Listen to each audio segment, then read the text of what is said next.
હગા હાડુભાઈ સુનો લગાડીને વયા જાય, હગા હાળા હગા જીજાજી સુના લગાડીને વયા જાય. એક પાન વાળો પૂછીને લગાડે, સાડો લગાડું પાતળો, બાકી કોઈ આ પૂછતું જ નહીં. બોલો, નકર એક જમાઈ હમણાં તેડવા ગયા એટલે બેઠા, પાણી આપ્યું.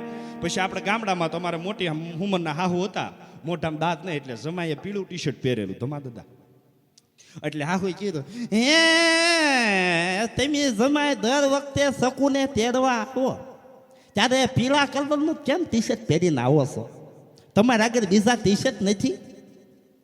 એ કે હું કયો હાહુમાં? તાકે તમે શકુને તેડવા આવો ત્યારે પીળા કલરનું દર વખતે ટી શર્ટ પહેરીને આવો છો, તમારે આગળ બીજા ટી શર્ટ નથી? ત્યાં ઓલા જમાઈ એવા, એ કે હાહુમાં ટી શર્ટ તો છે, પણ કે તમારે ઘરે 4 દીકરી છે, દર વખતે શકુને શું કામ મોકલો? હાહુમાં સીધા કોમાં, કે આ ભમરાળાનું નામ ન લેવા ભાઈ, મને ફૂંક મારી ગયો લે.